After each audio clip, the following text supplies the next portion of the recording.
What's going on, everybody? This is the CogCast episode 4, and we're going to come at you late Sunday night. Hope you guys had a good St. Patrick's Day. That's what most of this podcast is going to talk about. I went out to a bar, tried to interview some people about St. Patrick's Day. The interviews progressively got worse because I was also participating in the holiday. So if my questions aren't like Dan Rather-esque, I apologize about that. But we're going to talk about St. Patrick's Day. I got a story to tell before I play the interviews. We'll play the interviews, and then we're going to talk about old sayings. Because I was thinking the other day, I was like you can have your cake and eat it too. Like, I know what that means, but I don't know what that means. And I found some other common sayings, and we're going to go over them. Just to pass the time. It'll be quick. Another quick podcast you can take down and move about. So I went to this place that's down the road from me to walk, which is good on St. Patrick's Day. I don't recommend getting drunk and driving. But I had a few drinks at the house. I went down there, got my confidence up. I started talking to a few people about St. Patrick's Day, this and that and the other thing. I went inside, got a car bomb or two, and they hand you the glass and the shot, and I'm thinking I'm supposed to, drop the shot in my beer. And I did, and it spilled all over the table. Like, it wasn't like a mistake. Like, it was a mess. Like, I had to grab napkins from behind the bar, try to play it off cool. Didn't look cool, as usual. But I did not make that mistake again for the rest of the night. So I'm sitting there, and these group of girls, they come next to me, as they always do. Let's be real. And they, one girl tries to sit on my chair, but there's an empty chair to my right. So I was like, you can sit here. And I just go to the next one, smooth. Started talking to her. We'll call her Cindy Crawford. I'm not going to use her real name. Part of it could be her real name, but you'll never know. So start talking to Cindy Crawford about what, we're just gabbing, nothing too serious, this and that and the other thing.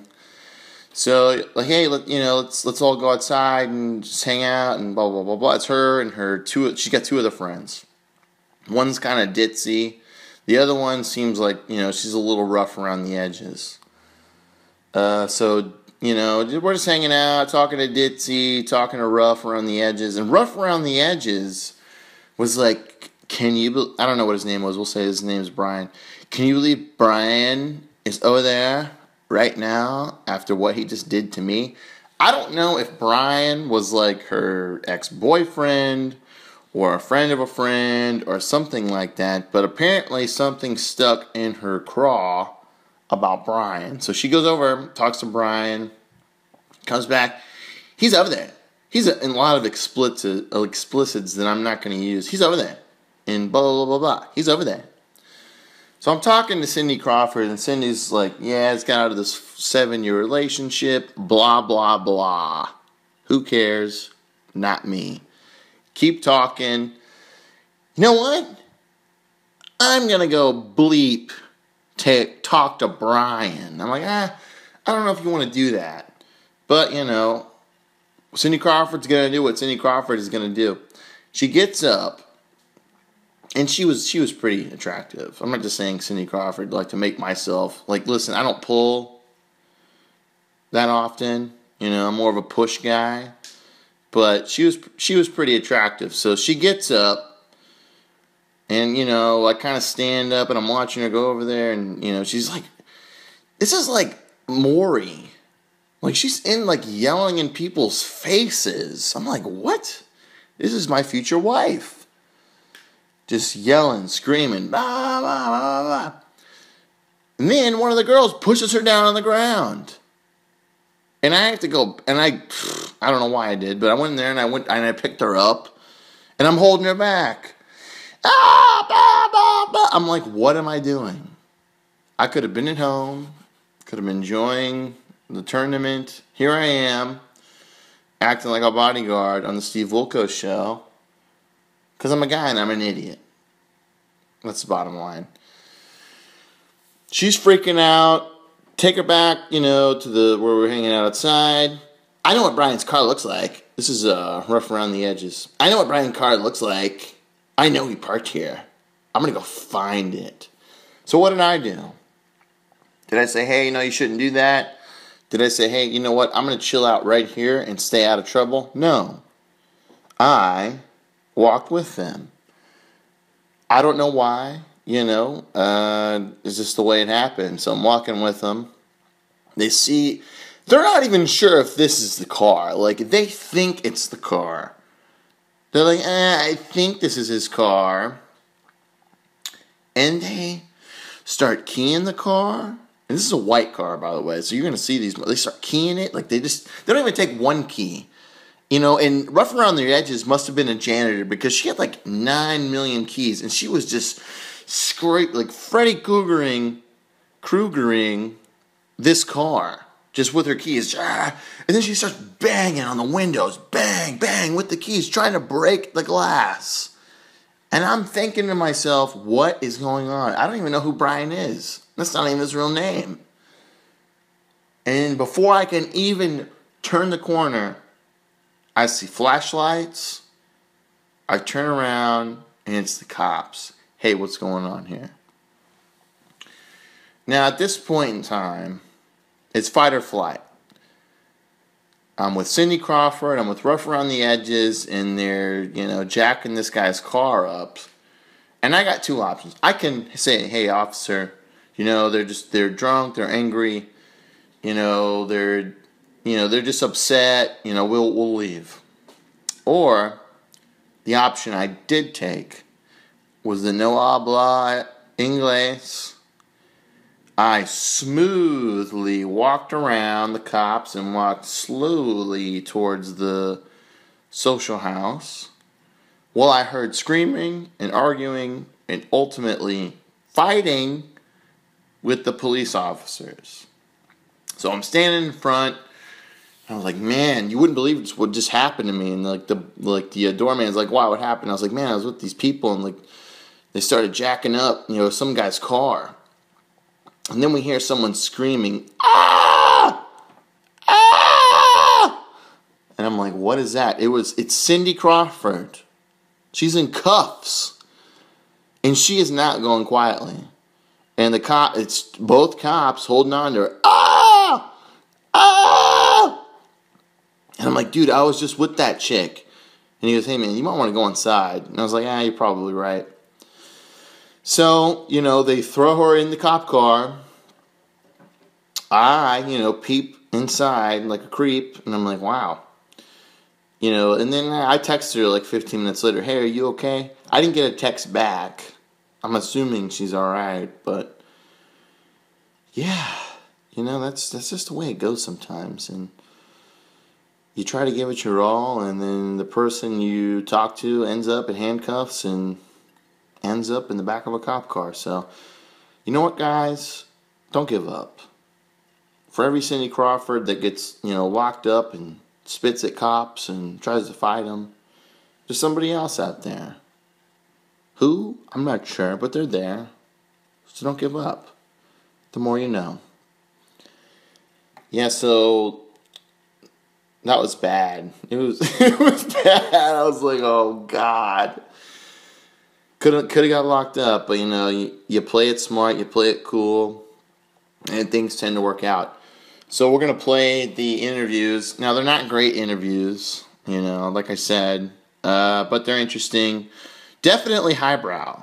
If you're looking for a highbrow interview, it's definitely drunk people on St. Patrick's Day. So if you need some kind of note taking or anything like that, it's very interesting conversation. So we'll play those now. I like getting drunk. What's your name? Jessica. And what's your name? I'm Marcus. So what do you guys think about St. Patrick's Day? I am 110% Irish, so it's not really my holiday, but I use it as an excuse to get drunk. Well, if you're 110%, why is it not your holiday? Because I'm pagan. You're pagan. And St. Patrick's Day is the day that St. Patrick chased all the pagans out of Ireland. All the snakes. So you don't like it then? It's not a bet. I use it as an excuse to get drunk. Yeah. I got this ring in Ireland. What do you think about St. Patrick's Day? I mean, honestly, any excuse for me to get drunk is okay for me, but I mean, on a whole, the holiday I think is useless because St. Patrick's Day, the dude chased the snakes out of Ireland. They don't got them snakes in Ireland, and I understand you're chasing the pigs in Ireland, but I mean, come on, really? That's what the snakes were with pagans. That's bullshit. So since it is St. Patrick's Day, is it more of an excuse to get loaded, or do you just Oh, like... fuck. Yes. How so? Definitely. Well, there's a shit ton of drink specials. Right?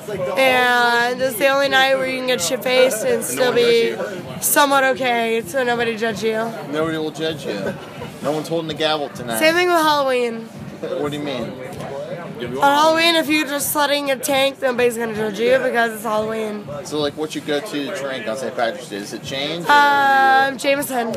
Jameson. Why is that? When I went to Ireland to visit some of my family, I went to the Jameson distillery and I've been in love since then. I know Murphy's too, by the way, your shirt. Yeah, that's true. My uncle was a bartender.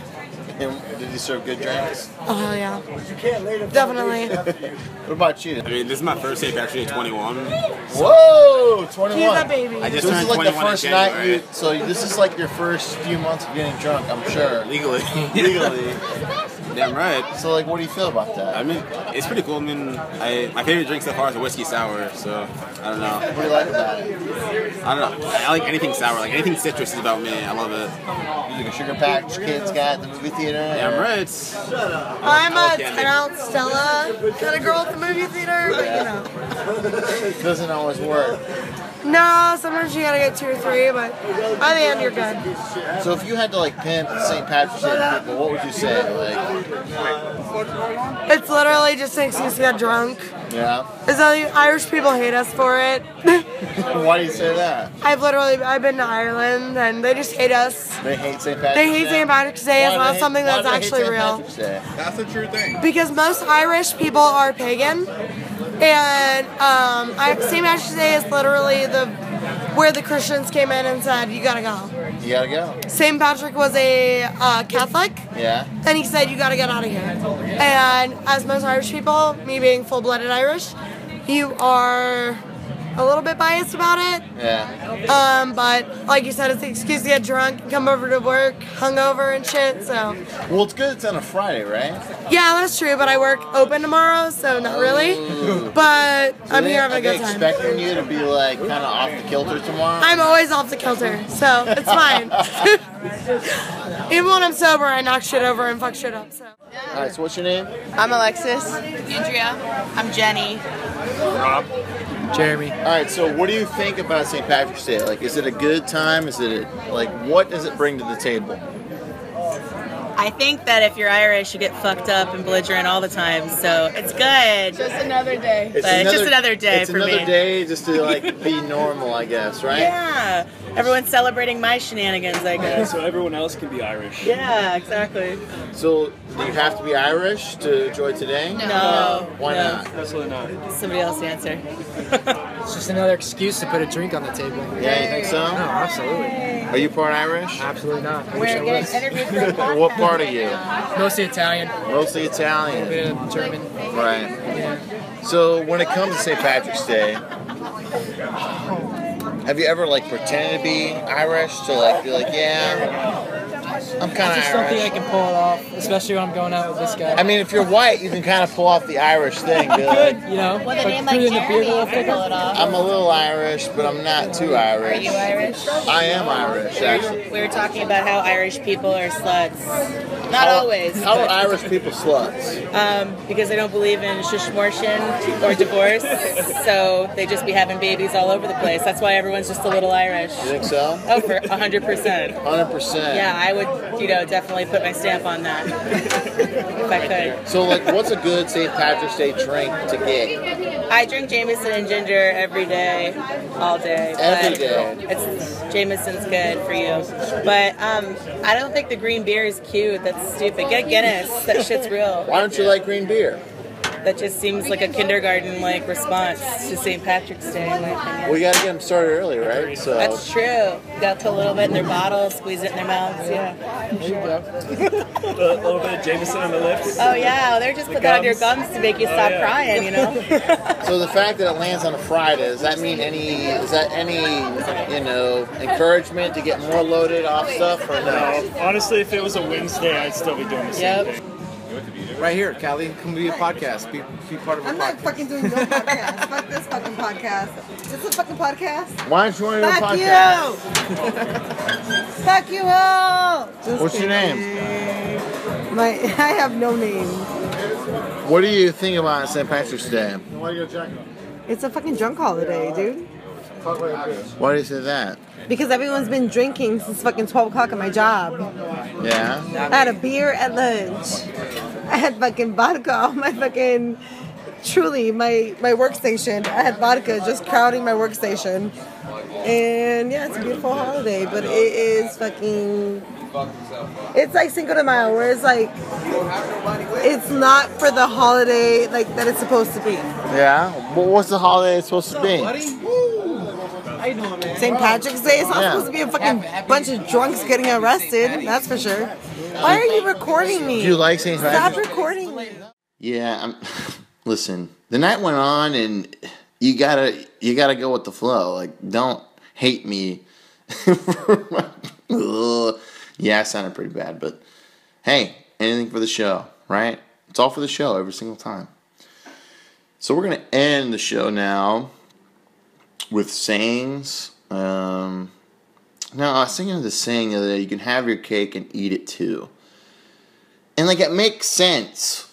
Like, on the table, yeah, you can have your cake, you can't eat it too. And, like, I was, like, breaking it down in my head. I'm like, well, what does that actually mean? You can have your cake and eat it, but you can have your cake, but you can't eat it too. So I looked it up, and it's, you cannot simultaneously retain your cake and eat it. Once the cake is eaten, it is gone. Which I guess makes sense, but I think we use it in a completely different, status. When we say, hey, yeah, you can have your cake, but you can't eat it too. I think it's just like pricks who are like, nope, one or the other. Because even if you have your cake, you can't eat it. So what's the point of having the cake? But we're going to go over a few. There's 25. I don't know if I want to go over them all. I'll be kind of boring.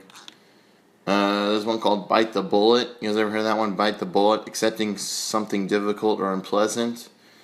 There was no time to administer anesthesia before emergency surgery. During battle, the surgeon made patients bite down on a bullet and amputate to distract them from the pain. Like, what if that bullet just explodes in their mouth? Well, I guess that might take away from the, cutting your arm off. Man, the Civil War. People don't think about the Civil War a lot. Civil War was brutal. That was like the bloodiest war, at least in America's past. I mean, people were losing limbs left and right, and like you were getting battle, just like his finger got, cut, chop his whole arm off. Like, man, that is brutal. Brutal. Break the ice. Everyone did this before, I'm sure. The meaning is to commence a project or initiate a friendship. The history. Before the days of trains or cars, port cities that thrived on trade suffered during the winter because frozen rivers prevented commercial ships from entering the city. Small ships known as icebreakers, also known as a breathman, would rescue the icebound ships by breaking the ice and creating a path for them to follow. Before any type of business arrangement today, it is now customary to break the ice before beginning a project. Well, how about that? Cat got your tongue. I don't use this enough. I do like it, though. Just kind of like a funny image of like a cat biting someone's tongue. The meaning is something said when a person is at a loss for words. History, there are two possible sources. The first refers to a cat o' nine tails, a whip used by the English Navy for flogging. The whip caused so much pain the victims were left speechless. The second refers to practicing of cutting off the tongues of liars and blasphemers and feeding them to cats. Well, either of those aren't a great one. I'd probably take the flogging. At least you can recover from that. But, like, getting your tongue cut off, that's a little... This one I just heard recently, and I really like it. Don't throw the baby out with the bathwater. I don't know why I like it. Like, I just, like I said, like, I just heard it. For whatever reason, I thought it was a good one. It's hang on to valuable things when getting rid of unnecessary things. And then the history behind it is during the 1500s, most people bathed once a year. And in 2017, some people bathed once a year. So I guess times haven't changed too much. Even when they did bathe, the entire family used the same tub full of water. That is disgusting. I was the youngest of 5 people. Okay? And the entire family, 4 of them were boys and men, including myself. I couldn't imagine how disgusting that water would have been by the time it got to me. The man of the house bathed first, followed by the other males and females. Well, then female, so mom would have bathed last, and then finally the babies were at the end. You can imagine how thick and cloudy the water became at that time, so the infant's mother had to take care not to throw them out with the bathwater and empty the tub. You are Mother of the Year if you throw out a baby with bathtub water. Like, it can't be that disgusting to not see it. Give them the cold shoulder. A rude way of telling someone he isn't welcome. Why's it gotta be he? Can't give the cold shoulder to a chick? Although giving someone the cold shoulder today is considered rude, it was actually regarded as a polite gesture in medieval England. After a feast, the host would let his guests know it's time to leave by giving them a cold piece of meat from the shoulder of beef, mutton, or pork. Well, that's actually a nicer way than what we use it now. We'll go on. Let's see here. The Whole Nine Yards. Great movie. Meaning to try one's best. History. World War II fighter pilots received a 9-yard chain of ammunition. Therefore, when the pilot used all of his ammunition on a target, he gave it the whole 9 yards. I don't like that one. Kick the bucket. Let your hair down. To relax or be at ease. The history is Parisian nobles risked condemnation from their peers if they appeared in public without elaborate hairdo. Some of the more intricate styles required hours of work, so of course it was a relaxing ritual when these aristocrats came home at the end of the day to a long day and let their hair down. Yeah, I guess. You more than you can shake a stick at. I've never even used that once in my life. It's about like a guy with a sheep. No spring chicken. Yeah. Pleased as punch. I've never used that one before. To be happy, a 17th century puppet show for children called Punch and Judy featured a puppet named Punch who always killed people. The act of killing brought him pleasure, so he felt pleased with himself afterwards. That's a cool puppet show. They need to bring that back. I'm sure Netflix could do something with it. Rule of thumb. I heard about the rule of thumb before. A common, ubiquitous benchmark. History, as legend has it, 17th century English Jew Sir Francis Bueller ruled it was permissible for a husband to beat his wife with a stick, given the stick was no wider than his thumb. Yeah, that's nice. That's a Valentine's Day tidbit for you. Saved by the Bell. We all know what that means. History, as scary as it sounds, being buried alive was once a common occurrence. People who feared succumbing to such a fate were buried in a special coffin connected to a bell above ground. At nights, guard listened for any bells in case they had to dig up a living person and save them by the bell. That's why would you be so quick to bury someone if you think they're gonna come back to life? Oof, no thank you. Let's see. Sleep tight. We all know what that means. During Shakespeare's time, mattresses were secured on bed frames by ropes. In order to make the bed firmer, they had to pull the ropes tighter. I could see that being like a hipster way of going to sleep nowadays. I don't use a bed, bro. I use ropes. Yeah, could save you some cash. Spill the beans. I love using spill the beans because it's kind of silly. You spilled the beans. And it doesn't make much sense, but I guess we'll find out what it means. In ancient Greece, beans were used to vote for candidates entering various organizations. One container for each candidate was set out before the group members, who would place a white bean in the container if they approved of the candidate, and a black bean if they did not. It's racist.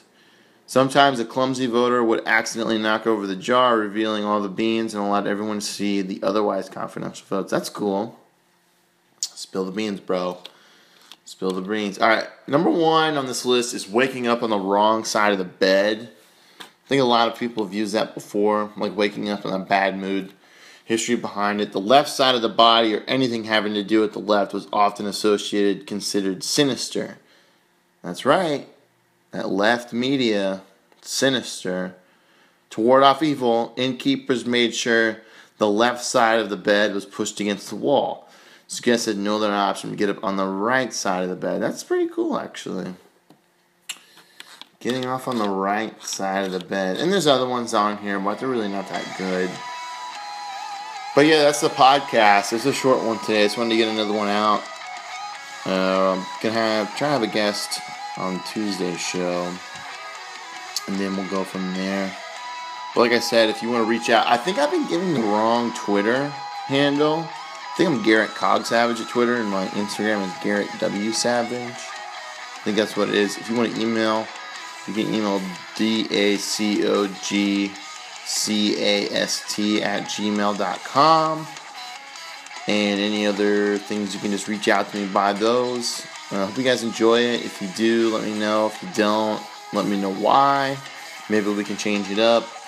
Hope you all have a nice day, weekend, whatever it is when you listen to it.